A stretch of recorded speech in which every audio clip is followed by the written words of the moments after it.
आज की वीडियो में मैं आपको बताने जा रही हूँ कि डिलीवरी के फ़ौरन बाद जो पहले 2 से 3 दिन हल्के पीले रंग का या ब्राउन कलर का पानी मिला दूध आता है, क्या वो बच्चे के लिए नुकसानदेह है? क्योंकि ये एक बहुत बड़ी कंट्रोवर्सी पाई जाती है कि ये दूध बच्चे को नहीं देना, ये टॉक्सिक है, ये ज़हरीला है। वीडियो के दूसरे हिस्से में जानेंगे आप कि जो ज़चगी के बाद जो खातून है वो आखिर ऐसी क्या डाइट ले, ऐसे क्या टिप्स फ़ॉलो करे कि बच्चे के लिए दूध जो है वो इनफ हो जाए और ज़्यादा से ज़्यादा उसकी मिल्क प्रोडक्शन हो। सबसे पहले इस बात की बात करते हैं कि पैदाइश के बाद माँ अपने बच्चे को जो सबसे कीमती तोहफ़ा दे सकती है वो है अपना दूध। जी हाँ, और वो वही दूध है जो उसको पहले दिन से आ रहा होता है। इसको हम कोलोस्ट्रम कहते हैं जो कि बहुत इम्पॉर्टेंट है, ये पावर हाउस ऑफ इम्यूनिटी है। अगर मैं अपनी बात करूँ तो जैसे ही मैं बच्चे को डिलीवर करती हूँ, डिलीवरी के दौरान मेरी कोशिश होती है कि अगले 5 से 7 मिनट के अंदर-अंदर बच्चे का माँ से स्किन टू स्किन कॉन्टैक्ट कराया जाए और बच्चे को माँ की ब्रेस्ट पे रख दिया जाए। और अल्लाह की कुदरत ये देखें कि जैसे ही बच्चे को माँ की ब्रेस्ट के साथ लगाया जाता है, बच्चा लैचिंग शुरू कर देता है, बच्चा सकलिंग शुरू कर देता है, वो दूध पीना शुरू कर देता है। ये वो रिफ्लेक्स है जो वो माँ के पेट से सीख कर आया है। सो ऑब्वियसली ये एक नेचुरल जो है वो प्रोसेस है। और अगर ऐसा होता कि ये दूध अर्ली आने वाला दूध क्लोस्ट्रम जो है वो खतरनाक होता तो डेफिनेटली रब की कुदरत ऐसी ना होती कि बच्चा फौरन से ही वो दूध पीना शुरू कर देता। उसमें ये है कि जैसे ही आपका बच्चा पैदा होता है, अगर उसको माँ की छाती के साथ लगा दिया जाता है तो एक तो दो सिग्नल्स आते हैं। आपकी बॉडी में एक सिग्नल प्रोड्यूस होता है जो ये कहता है कि अब बच्चा डिलीवर हो गया है, अब आपको ज़्यादा से ज़्यादा मिल्क प्रोड्यूस करना है। और दूसरा सिग्नल ये है कि बच्चे की सैक्लिंग रिफ्लेक्स देख ली जाती है। अब सबसे पहले तो हम अब बात करेंगे अपने क्लोस्ट्रम के बारे में कि इसकी क्या अफादियत है। क्लोस्ट्रम में पाया जाता है विटामिन ए, ई और के, जो कि आपके बच्चे की इम्यूनिटी को बहुत बेहतर कर देता है। वो बच्चे जिनको क्लोस्ट्रम दिया जाता है, उनको नमूनिया, यरकान और डायरिया का जो मर्ज़ है, वो कम से कम लगता है, बल्कि वो होते ही नहीं हैं। इनकी बॉडी में ऐसे जो है क्लोस्ट्रम के थ्रू ऐसे बैक्टीरिया जो है फ्रेंडली बैक्टीरिया ट्रांसफ़र होते हैं, जो कि बच्चे के मैदे के साथ जाकर चिपक जाते हैं। और खुदा न खास्ता जब अगर कोई इन्फेक्टेड चीज़ या कोई गंदी चीज़ बच्चे को दी जाती है, तो ये बैक्टीरिया जो है वो उसको डिसइन्फेक्ट कर देते हैं। ये अल्लाह ताला ने एक कुदरती निज़ाम बनाया है। इसमें power house of immunity immunoglobulins होता है, जो बच्चे की इम्यूनिटी को बहुत हाई लेवल तक रखता है। क्लोस्ट्रम में मौजूद कॉपर, मैग्नीशियम और ज़िंक आपके बच्चे की इम्यूनिटी के साथ-साथ उसके पट्ठों की, उसकी हड्डियों की, उसकी नज़र की और उसकी बहुत सारे बॉडी फंक्शंस को जो है वो उसकी प्रोग्रेस करता है और बच्चे की सेहत में बहुत इम्पोर्टेंट रोल प्ले करता है। और क्लोस्ट्रम में पाया जाता है एक जादुई सीरम जिसको हम एंटी टेटनस सीरम कहते हैं। जो बच्चे माँ का दूध शुरू से पीते हैं, जो क्लोस्ट्रम लेते हैं, उनके अंदर इतनी पावर होती है कि अगर खुदा न ख़ास्ता उसको स्नेक बाइट भी कर ले, तो उसमें उस बच्चे में उस स्नेक का जो ज़हर है, उससे कॉम्बैट करने की इम्यूनिटी पाई जाती है। वो एटीएस जो है, एंटी टेटनस सीरम, इतना स्ट्रॉन्ग होता है।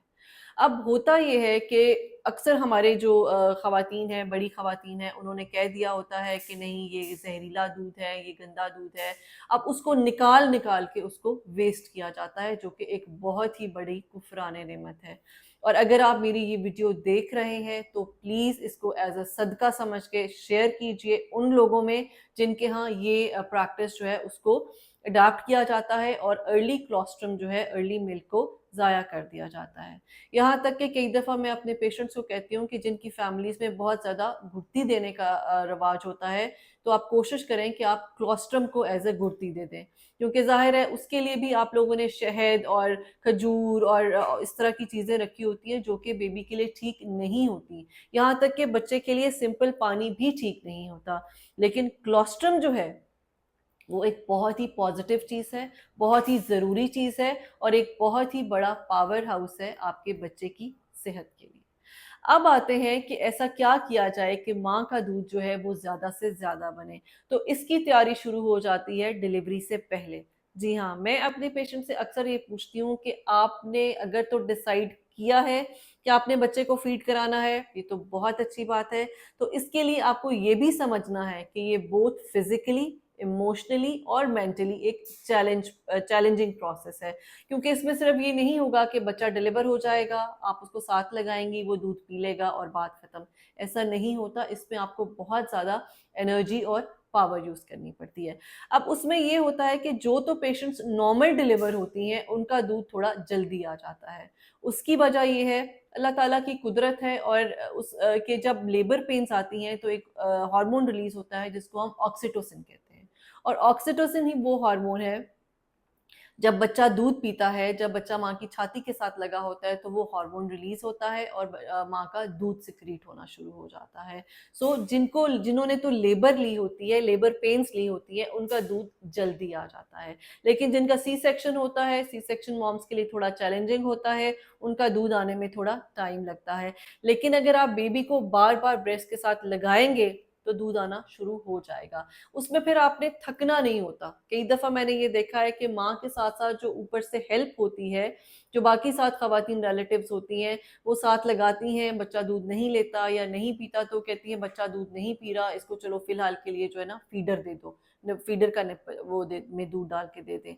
मेरी ये बात जहन में रखे, इंसान अपनी फितरत के मुताबिक बहुत ही आसानी को पसंद करता है, सहल पसंद है।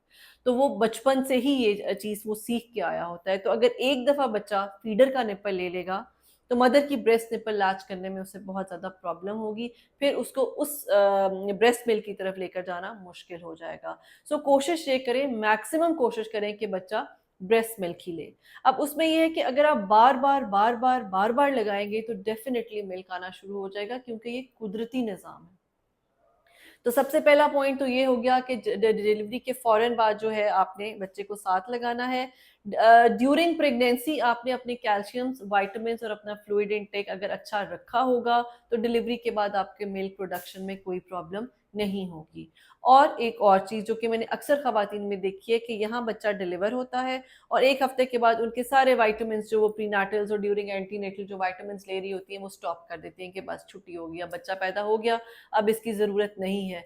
जी नहीं, आपको अब भी उसकी इतनी ही जरूरत है।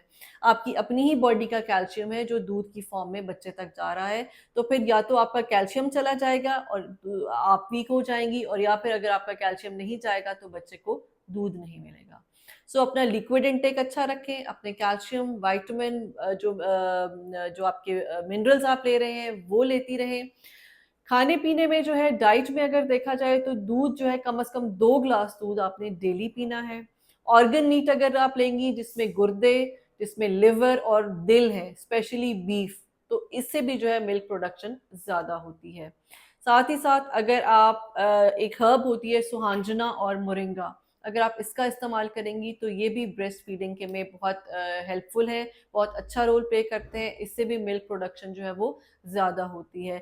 लेकिन इन द एंड मैं फिर यही कहूंगी कि ये एक नेचुरल प्रोसेस है। आप इसको जितना जल्दी स्टार्ट करेंगे और जितना कॉन्टिन्यूस स्टार्ट करेंगी उतना ज़्यादा आपकी मिल्क प्रोडक्शन होगी और उतना ही आपके बच्चे का जो है वो फीड टाइम बेहतर होगा। अगर आपका बच्चा पहले 40 दिन से लेकर 3 माह तक एक्सक्लूसिवली मदर फीड लेता है तो आप ये गारंटी ले सकते हैं कि आपके बच्चे को अर्ली लाइफ में कोई भी किसी किस्म का भी हेल्थ चैलेंजेस फेस करना नहीं पड़ेगा।